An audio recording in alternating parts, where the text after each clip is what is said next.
Bonjour à tous et à toutes.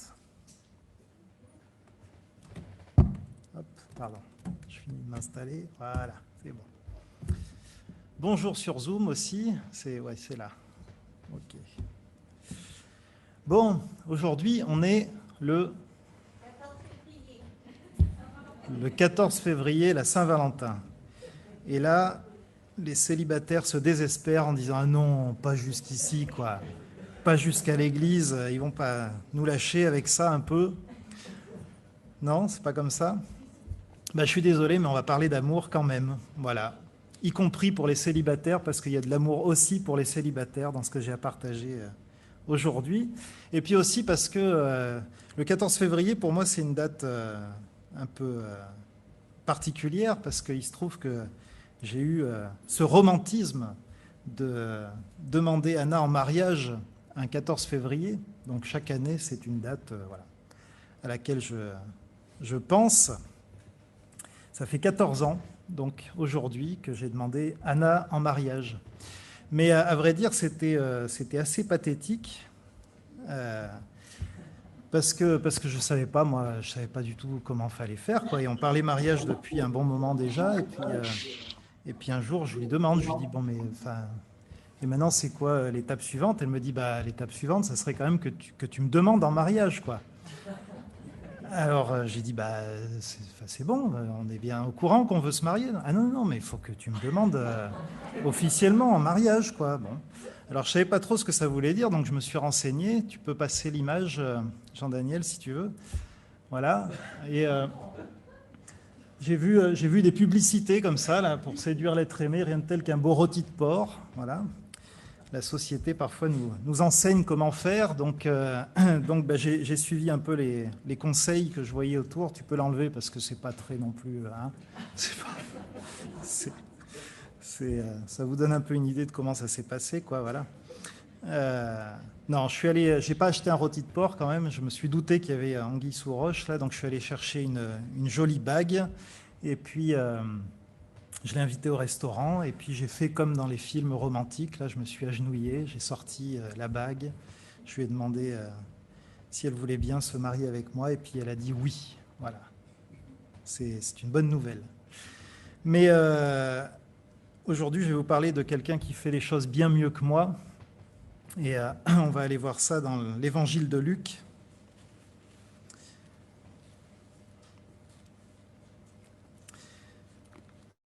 Donc Matthieu, Marc, Luc dans le Nouveau Testament. Et on va au chapitre 15. Et je vais lire d'abord les versets 3 à 7. C'est Jésus qui parle et il donne une parabole. On va en lire deux des paraboles. On va commencer par celle-ci. Et Jésus dit, « Quel homme d'entre vous, s'il a 100 moutons et qu'il en perd un, ne laisse les 99 autres dans le désert pour aller après celui qui est perdu jusqu'à ce qu'il le retrouve. Et lorsqu'il l'a retrouvé, il le met sur ses épaules, tout joyeux. Et de retour chez lui, il appelle ses amis et ses voisins pour leur dire « Hey, réjouissez-vous avec moi, j'ai retrouvé mon mouton, il était perdu, je l'ai retrouvé. » De même, je vous le dis, il y aura plus de joie dans le ciel pour un seul pécheur qui change radicalement, qui se repent, qui revient à Dieu, que pour 99 justes qui n'ont pas besoin d'un changement radical, ou qui pensent peut-être qu'ils n'ont pas besoin d'un changement radical. Cette parabole, elle nous parle d'un amour autrement plus profond, plus romantique que celui que j'ai pu exprimer avec toute ma maladresse il y a 14 ans à Anna. Elle nous parle de l'amour de Dieu pour les hommes, l'amour de Dieu pour les pécheurs qui reviennent à lui, de sa joie quand un pécheur revient à lui. Et on voit ça un peu plus en détail dans une autre parabole qu'on va lire aussi, à partir du verset 11. Et je vais lire jusqu'au verset 24. Alors, vous verrez qu'elle commence par « Un homme avait 2 fils » et on va parler que d'un seul des 2 fils pour aujourd'hui. Mais voici ce qui nous est dit de cette histoire. Un homme avait 2 fils. C'est une parabole, donc c'est une histoire imagée. Le plus jeune dit à son père, « Père, donne-moi la part de fortune qui doit me revenir. » Le père partagea son bien entre eux. Peu de jours après, le plus jeune fils convertit en argent tout ce qu'il avait et partit dans un pays lointain où il dilapida sa fortune en vivant dans la débauche. Lorsqu'il eut tout dépensé, une grande famine survint dans ce pays et il commença à manquer de tout. Il se mit au service d'un des citoyens de ce pays qu'il envoya dans ses champs pour y faire paître les cochons. Il aurait bien désiré se rassasier des caroubes que mangeaient les cochons, mais personne ne lui en donnait. Rentré en lui-même, il se dit « Combien d'employés chez mon père ont du pain de reste, alors que moi ici, je meurs de faim. Je vais partir, j'irai chez mon père, et je lui dirai « Père, j'ai péché contre le ciel et envers toi. Je ne suis plus digne d'être appelé ton fils. Traite-moi comme l'un de tes employés. » Il partit pour rentrer chez son père. Comme il était encore loin, son père le vit et fut ému. Il courut se jeter à son cou et l'embrassa.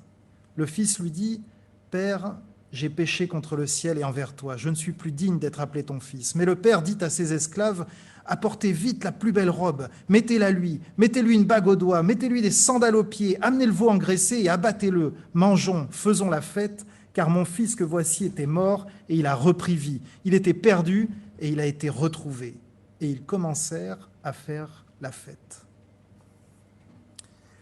Seigneur, merci pour ta parole. Merci parce qu'elle nous rejoint dans ce que nous vivons, nous aussi, dans nos parcours de foi, dans nos parcours de vie. Nous te prions, Seigneur, pour qu'elle touche sa cible et que ceux qui se sont perdus, éloignés, Seigneur, puissent revenir à toi aujourd'hui. Amen. Je vais juste demander un petit coup de main. Est-ce que quelqu'un pourrait couper le thermostat là-bas ? Il suffit de le baisser parce que c'est hyper désagréable. Merci, c'est bon. Merci beaucoup. Ce texte nous parle d'un fils rebelle. C'est une histoire presque étonnante parce que c'est un fils qui avait tout. Il vivait chez son père, il avait une bonne relation, il avait tout à disposition, mais à un moment donné, comme on peut le voir aussi dans la Genèse d'ailleurs, son regard s'est porté ailleurs, un peu plus loin, vers l'herbe qui semblait plus verte, un peu plus loin. Et finalement, il a commencé à douter de ce père aimant, à se dire que c'était intéressant, mais il y avait mieux à vivre. Et il va voir son père, et il fait quelque chose de terrible, en fait, il demande sa part d'héritage. Alors, aujourd'hui, on voit ça de temps en temps, mais souvent, c'est plutôt quand même les parents qui décident de devancer un peu, peut-être, parfois, de dire, voilà, on va s'occuper de ça avant mon départ. Mais là, c'est le fils qui vient et qui réclame. Et dans la culture de l'époque, encore plus, hein, c'est de l'ordre de l'insulte, quoi. C'est abominable de faire ça. C'est dire à son père qu'en fait, on souhaite qu'il meure. C'est à ça que ça revient. On souhaite qu'il meure. On veut bien ses biens, on veut bien ce qu'il a de beau à nous donner. Mais lui, finalement, ne nous intéresse pas trop. Nous, ce qu'on veut, c'est aller vivre la belle vie et courir le monde. Et donc, c'est ce qu'il fait. Et je trouve d'ailleurs la réaction du père étonnante finalement parce qu'il accède à cette demande. Il dit « Ok, tu veux aller courir le monde, tu veux ton héritage, eh bien, je te le donne, et puis vas-y. » Je trouve que c'est une liberté étonnante. Il me semble que beaucoup de pères auraient dit « Mais tu rigoles ou quoi? Tu veux courir le monde? Vas-y, mais ça ne sera pas avec mon argent, mon ami, ça ne sera pas avec mes biens. » Ce père-là, il donne quand même. Et il laisse son fils partir courir le monde avec cet héritage. Ce père, évidemment, dans la parabole, il représente Dieu lui-même. Et ce fils, il nous représente nous, qui rejetons ce père, qui le refusons. Dans la société en général, on peut penser à toutes ces, je dirais, tous ces courants, notamment la philosophie des Lumières, avec la religion, c'est l'opium du peuple, vous savez. avec la foi, c'est une béquille pour les faibles, la Bible, c'est un recueil de fables, etc. Et on a repoussé Dieu, on a repoussé Dieu, on a voulu tuer Dieu, c'est Nietzsche qui disait ça, non? Dieu est mort. Et vous connaissez ce truc-là, oui, c'est ça, qui a été tagué dans bien des endroits. Je l'ai vu une fois dans une aumônerie, quelqu'un qui avait écrit Dieu est mort, signé Nietzsche, et puis quelqu'un en dessous avait rajouté Nietzsche est mort, signé Dieu. Voilà. Et en fait, c'est effectivement ce qui se passe, en tout cas quand on veut tuer le Père. Au début, peut-être qu'on vit une espèce de super expérience parce qu'on a l'impression de s'être débarrassé de règles de vie, de choses comme ça. Voilà, on a l'impression peut-être, quand on a une fausse image de Dieu, quand finalement celui qu'on tue, c'est plus une idole que le Dieu qui libère d'ailleurs. Mais on a cette impression que ça y est, tout est possible, quoi. Tout est possible, on va pouvoir goûter à toutes les philosophies, il y a une spiritualité à la carte, on va pouvoir aller voir ce que raconte Krishna, ce que raconte Bouddha, ce que raconte Mahomet. On peut même finalement être athée, considérer qu'il n'y a rien, ou considérer au contraire que tout ça c'est tout pareil, c'est des idées différentes, c'est tout. On va peut-être se lancer dans l'hédonisme, se dire ce qui compte finalement c'est de se faire plaisir, buvons et mangeons, parce que demain nous mourrons. Et il y a quelque chose de grisant sans doute à vivre ça au début, mais la réalité de cette expérience, quand bien même à court terme elle nous paraît grisante, c'est qu'on entre en rupture avec le Dieu vivant. On est en train de se dire que l'herbe est plus verte ailleurs, qu'il y a mieux à vivre que d'être en relation avec ce Dieu d'amour qui vient pour nous sauver. Et on est tous coupables de ça, tous. Tout le monde dans la société qui nous environne, évidemment, mais nous aussi. Romains 3, 23 nous dit « Tous ont péché et sont privés de la gloire de Dieu. » Tout le monde. Il n'y a pas de juste, pas même un seul. Romains 3, 10. Et tous, nous nous acheminons vers la mort. Le salaire du péché, c'est la mort. Quand on rompt avec celui qui est la vie, eh bien, nous mourrons. Et c'est tout le paradoxe, c'est qu'au moment où on pense que Dieu est mort, eh bien, en fait, c'est nous qui sommes morts. Quand on croit que Dieu est mort, c'est nous qui sommes morts. Mais on est appelé à revenir à la vie. Ce Fils mort, on le voit dans les versets 14 à 17, parce qu'il va dilapider cette fortune. Il va effectivement s'amuser un temps, mais un temps relativement court finalement. Et il va arriver ce moment où le verset 14 nous dit qu'il va commencer à manquer de tout. Il ne s'agit pas que de questions matérielles, là. Il s'agit en fait de cette vie qu'on a je l'ai en espagnol, malgastado, qu'on a gaspillée. Merci, c'est bien. Cette vie qu'on a gaspillée. On a utilisé ce qui était beau et ce qui était bon pour nos propres intérêts à court terme, et on a tout gaspillé. Et finalement, toi qui avais tout auprès du Père, eh bien te voilà plumé et vidé comme une dinde à la veille de Noël. Cette quête, elle t'a pas rassasié. Ta vie, elle a perdu son sens. Tu n'as plus de boussole, il n'y a plus de nord dans ta vie. Et tu te sens vide, et tu te sens seul. Et pourquoi est-ce qu'on se sent seul ? Parce qu'on est seul. Parce que la réalité de notre vie, c'est quand même qu'on est seul dans cette vieille peau-là qui est la nôtre. On vit notre vie seul, même quand on est entouré, même quand on a une famille aimante, on peut se sentir absolument seul. Parce qu'il y a en nous ce vide qui ne peut être comblé que par celui qu'on a mis dehors, qui ne peut être comblé que par Dieu lui-même. Et celui qui a Dieu en lui, et quand je dis Dieu en lui, je parle de l'Esprit Saint que Jésus envoie à tous ceux qui croient en lui, qui placent leur confiance en lui. Quand on a Dieu en nous, alors on n'est plus jamais seul. Plus jamais seul, même quand on est seul. Vous voyez ce que je veux dire ? Il y a des personnes qui passent par des épreuves terribles et qui témoignent qui disent « je les passe ces épreuves, mais je ne les passe pas seul ».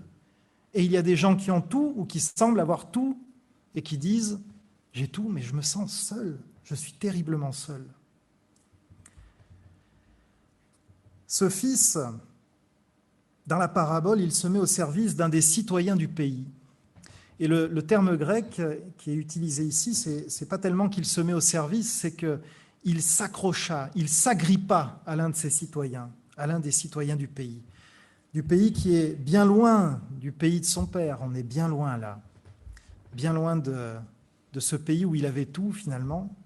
Et là, il s'accroche à ce premier bonhomme qui passe ici et qui représente quelque part une espèce de forme de salut parce qu'il n'a rien, puis lui propose du travail, alors voilà. Et ça, c'est ce qui se passe quand on est perdu. Quand on est perdu, le premier qui semble nous donner un semblant de chemin, quelque chose qui ressemble à un bout de route, eh ben on s'accroche à lui comme un désespéré.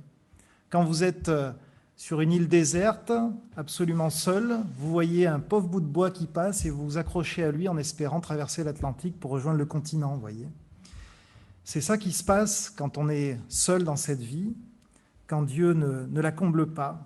Et puisqu'on parle d'amour, on peut donner des exemples très concrets. Combien de personnes, finalement, se marient, excusez-moi de le dire comme ça, mais avec leurs démons, se marient parce que, en fait, ils ont une terrible soif d'amour qui n'est pas comblée, une terrible soif d'amour parce que toute leur enfance, on leur a dit qu'ils étaient nuls, qu'ils valaient rien, qu'ils n'arriveraient jamais à rien dans la vie, qu'ils étaient moches, qu'ils ne pourraient pas s'en sortir. Et puis là, il y a quelqu'un qui arrive et puis qui leur sourit, qui leur offre une rose, un 14 février, qui s'y prend mieux que moi. Et puis ça fait naître des sentiments. Mais ce qu'on aime là, c'est simplement cette espèce d'ersatz d'amour qui aurait dû normalement être comblé par Dieu lui-même. Par Dieu lui-même. Et c'est finalement quand on est comblé par Dieu lui-même qu'on peut rentrer dans des relations qui sont saines, dans des relations qui sont saintes avec les autres, et qu'on peut commencer à bâtir sur quelque chose qui tient la route. Alors je parle de cette situation-là, mais on peut penser à tout et n'importe quoi. On peut penser à... Voilà, c'est pareil dans le domaine des finances, c'est pareil dans tous les domaines de notre vie. Quand on est perdu, eh bien, on est prêt à s'accrocher au premier charlatan qui passe. On se retrouve à consulter des voyants, des voyantes, à aller interroger les morts, etc. Parce qu'on a besoin de trouver du sens à notre vie et qu'on a dit à Dieu, « Toi, je ne te veux pas. Toi, je ne te veux pas dans ma vie. » Alors, quand on en arrive à là, en général, on n'est pas bien. On n'est pas bien dans sa vie, on n'est pas bien dans sa peau, on est paumé. Et peut-être qu'à ce moment-là, alors vient l'occasion de réfléchir à ce qui comble vraiment, à ce qui remplit vraiment. Et peut-être que là, c'est l'occasion, effectivement, de se dire « Et Dieu, alors ?» Et s'il y avait quelque chose au-dessus de tout ça, quelque chose qui comble plus efficacement qu'un mari ou qu'une épouse qui, finalement... ne comble pas tant que ça. Même les bons maris et les bons époux ne comblent pas, d'ailleurs. Quelque chose qui comble mieux qu'une voyante qui nous raconte n'importe quoi pour 300 €. Et il y a quelque chose, évidemment, et ce quelque chose, c'est quelqu'un, c'est Jésus, vous vous en doutez bien. Je suis dans une église, c'est de lui que je viens vous parler. Parce que Jésus est le bon berger. Jésus est le bon berger. Jean 10, versets 10 et 11 nous disent « Le voleur ne vient que pour dérober ». C'est Jésus qui dit ça. « Le voleur ne vient que pour dérober. Il vient pour égorger, pour détruire. Moi, je suis venu afin que les brebis aient la vie, qu'elles soient dans l'abondance. Je suis le bon berger. » Et à quoi on reconnaît le bon berger? Il nous le dit ici aussi. Le bon berger donne sa vie pour ses brebis. Et Jésus, c'est le seul bon berger, l'unique bon berger. Vous savez, il y a eu un moment où je me mettais une pression de fou parce que je me disais, je suis le berger de brebis, mais moi je suis pas à la hauteur, quoi. Je ne peux pas faire des choses comme ça. Mais parce que je ne suis pas le bon berger. Excusez-moi de vous le dire. Si vous pensiez me suivre, arrêtez tout de suite. Je ne suis pas le bon berger. J'essaye autant que je peux de pointer vers celui qui est le bon berger, de vous montrer qui est le bon berger. Et c'est Jésus le bon berger. C'est lui qui fera jamais défaut. C'est lui qui est mort pour vous. Moi, je ne vais pas mourir pour vous, je vous le dis. Excusez-moi, mais je ne pense pas que j'aurai ce courage, en fait. J'aimerais pouvoir vous dire, oh, moi, j'abandonnerai jamais ce peuple. Je vous lâcherai jamais. Moi, si un terroriste arrive ici, là, moi, je ne pars pas en courant, moi, jamais. Non, moi, je fermerai la porte derrière tous. Non. Je ne suis pas sûr, non. C'est possible que je me barre en courant, je vous le dis. Jésus, il ne part pas en courant. Jésus, il est mort pour nous, pour chacun d'entre nous. C'est lui le bon berger. Non seulement il est mort pour nous, mais Jésus a pris nos péchés sur lui, à la croix. Beaucoup d'entre vous le savent déjà, il y a peut-être quelqu'un là derrière qui ne le sait pas. Jésus est mort pour nous à notre place. Il a pris nos péchés. Et souvent on dit ça, et puis il me semble que c'est intéressant aussi de rajouter autre chose, c'est que non seulement il a pris nos péchés à la croix, mais il nous a revêtus de sa justice, parce que Jésus était juste. Il a été dit tout à l'heure, il n'y a pas de juste, pas même un seul.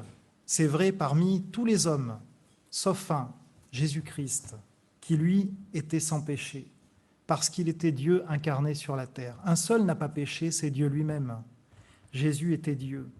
Il était pleinement homme, et on peut donc s'identifier à lui comme il s'est identifié à nous. C'est pour ça qu'il est mort à notre place. C'est pour ça qu'aujourd'hui, on ne sacrifie plus d'agneaux, parce que le sacrifice parfait a eu lieu en Jésus-Christ, qui est mort à notre place, qui a versé son sang. Ce salaire du péché, c'est lui qui l'a payé. Et il nous a revêtus de sa justice. De telle façon que maintenant, quand Dieu pose son regard sur nous, il voit son Fils. Il nous voit comme ses enfants adoptifs.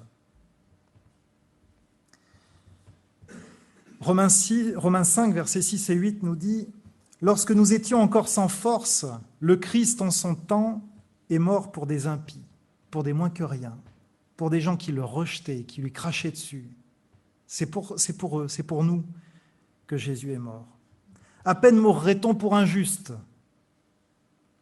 À peine mourrait-on pour un juste. Peut-être quelqu'un aurait-il le courage de mourir pour un homme bon. Peut-être, c'est même pas sûr, vous voyez. Voici comment Dieu, lui, met en évidence son amour pour nous. Le Christ est mort pour nous alors que nous étions encore pécheurs.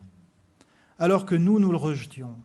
Alors que nous ne voulions pas de lui. Alors que nous l'avons mis en dehors de nos vies. Nous avons dit, lui, c'est une fable. Il n'a même peut-être jamais existé, ça ne vaut rien. Christ est mort pour nous. Christ est mort pour toi. Toi qui le rejettes, toi qui ne veux pas de lui, Jésus est mort pour toi. C'est ça l'amour dont il a fait preuve. Et c'est pour ça que Acte 4, verset 12 nous dit « Il n'y a de salut en aucun autre, car il n'y a sous le ciel aucun autre nom qui ait été donné parmi les hommes par lequel nous devions être sauvés. » Parce que personne d'autre n'a fait ça pour nous. Personne n'a fait ça pour nous. Ni Krishna, ni Bouddha, ni Mahomet, personne n'a fait ça pour nous. Et personne n'aurait pu le faire parce qu'il n'y a pas de juste, pas même un seul. Si Jésus a pu nous sauver, c'est parce qu'il était, lui, juste, lui, innocent. S'il avait été pécheur, alors il serait mort pour ses propres péchés, pas pour les nôtres. Mais il était innocent et il s'est livré à notre place.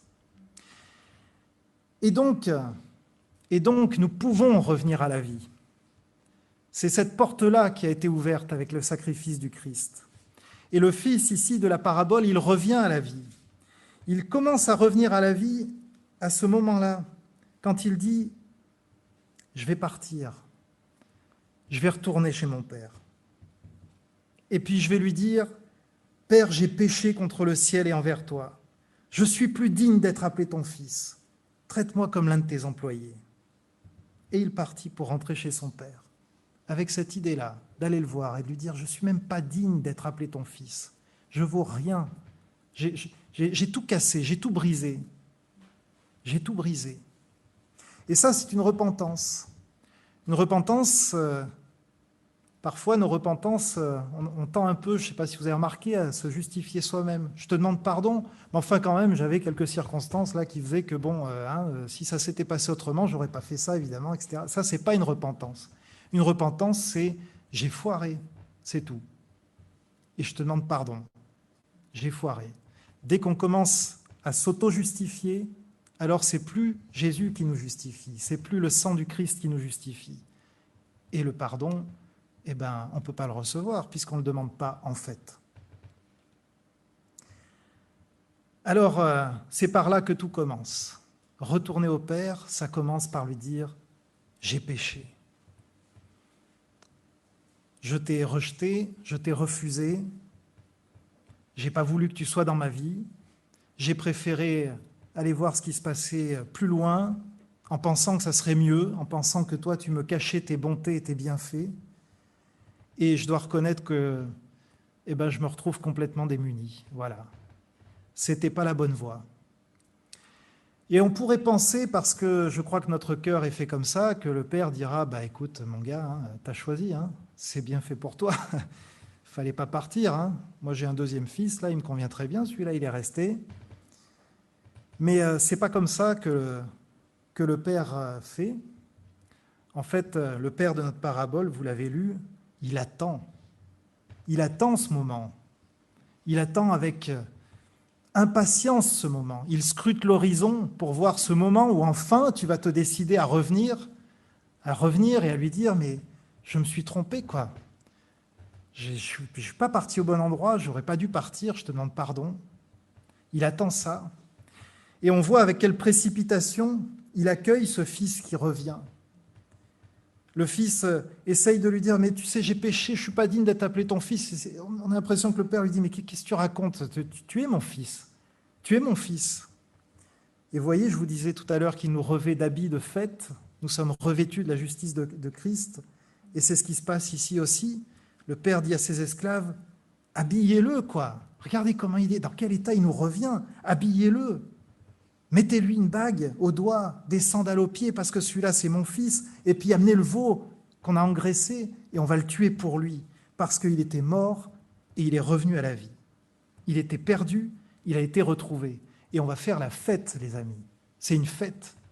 Et c'est pour ça que j'aime beaucoup les baptêmes, c'est parce que c'est une fête. Le fils qui est perdu est revenu à la vie, et on fait la fête. C'est ça le baptême. Alors, on en est là. Quel fils, quelle fille es-tu ? Est-ce que tu es ce fils rebelle qui, quelque part au fond, pense qu'il y a mieux ailleurs et qui rejoue dans sa vie le drame du Jardin d'Éden ? Parfois on pense à Adam en se disant, alors lui, s'il n'avait pas fait ça quand même, s'il n'avait pas fait ça, vous l'auriez fait vous en fait. Et moi aussi. Moi aussi. Donc, ce n'est pas complètement de la faute à Adam, si vous voulez. On fait la même chose. On le fait tous les jours. On le fait plusieurs fois par jour. Mais on peut revenir. On peut revenir à Dieu par la repentance. C'est évidemment un moment précis de notre vie où on dit « Ok, c'est vrai, je suis à côté de la plaque et je veux revenir à toi. » Et on exprime ça aussi par le baptême, par cet engagement-là. Mais c'est vrai aussi tout au long de notre vie chrétienne, à chaque fois que nous chutons, à chaque fois que nous écoutons la voix de l'ennemi qui nous dit « l'herbe est plus verte à côté, ce fruit-là qu'il te dit de ne pas manger, c'est juste pour t'enquiquiner, vas-y, croque là-dedans ». À chaque fois, nous pouvons revenir à Dieu. Tant que nous sommes en vie ici, on dit tant qu'il y a de la vie, il y a de l'espoir, c'est vrai, tant qu'il y a de la vie, nous pouvons revenir à Dieu. Après, c'est trop tard. Une fois que l'arbre est tombé, il est tombé. Mais tant qu'on est debout, tant qu'on est dans la capacité de nous tourner vers lui et de lui dire « Père, j'ai péché », eh bien lui, il nous accueille, il nous attend, il se jette à notre cou. Et il attend ça. Il scrute l'horizon. Ça, c'est une bonne nouvelle pour ceux qui aujourd'hui sont morts, pour ceux qui aujourd'hui savent, parce qu'on le sait, qu'ils se sont plantés, qui sont passés à côté de cette vie abondante que Jésus leur offre. Eh bien aujourd'hui, c'est le moment. C'est le moment de revenir. Je vais prier.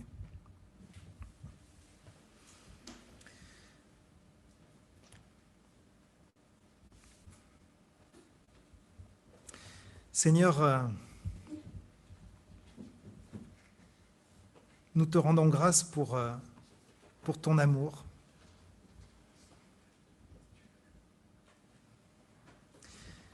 Nous te rendons grâce et nous te demandons pardon,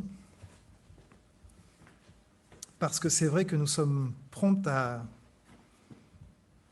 croire ce que nous dit l'ennemi, quand il nous dit que ta parole n'est pas la meilleure parole pour notre vie.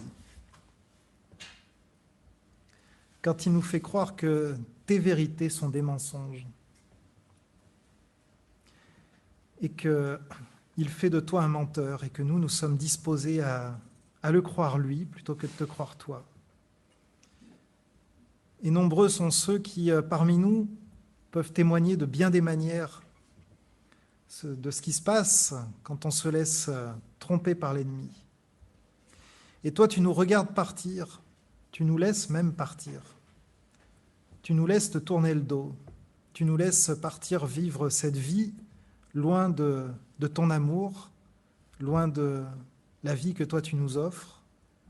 Tu nous laisses, mais tu scrutes l'horizon avec ce profond désir de nous voir revenir. Et Seigneur, il y a de la joie, il y a de la joie quand tu vois quelqu'un revenir à toi.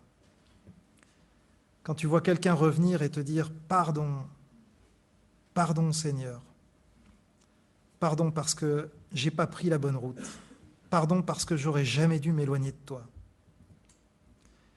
Il y a de la joie et tu fais tuer le veau gras. Seigneur, merci pour ton Fils qui a porté notre péché à la croix, toute cette fange, ces moments où on est allé servir de pauvres idoles étrangères qui n'ont pas su nous nourrir. Seigneur, tu nous vois revenir et tu nous accueilles. Et tu fais la fête avec nous. Seigneur, je te prie ce matin pour tous ceux qui sont aujourd'hui dans ce moment de rébellion, dans ce moment de colère contre toi peut-être, dans ce moment où ils ont ce sentiment que toi tu les restreins, tu les coinces, tu ne les veux pas libres. Seigneur, c'est tout le contraire. Je te prie pour eux, Seigneur, précisément pour que tu les libères de ces fausses pensées et qu'ils puissent recevoir aujourd'hui tout l'amour que tu as pour eux et qui est bien au-delà de ce qu'on peut comprendre et imaginer. Seigneur, je te prie pour tous ceux qui aujourd'hui sont morts, qui ne te connaissent pas, qui vivent tellement loin, qui s'accrochent au premier charlatan qui passe et qui essayent de combler ce vide immense qu'ils ressentent par des choses qui ne peuvent pas combler. Seigneur, ils le savent et peut-être qu'ils ne savent pas où trouver ce qui va les combler. Seigneur, parle à leur cœur, à chacun. Viens les combler, toi. Fais-leur goûter quelque chose de cet amour. Interpelle-les, qu'ils puissent se tourner vers toi, Seigneur. Et finalement, je te rends grâce pour tous ceux que tu as ramenés à la vie et qui peuvent en témoigner aujourd'hui. Seigneur, merci. Merci parce que, encore une fois, c'est toi le bon berger. Nous sommes tes brebis et sans toi, nous sommes perdus. Mais tu es avec nous, tu nous accompagnes. Amen.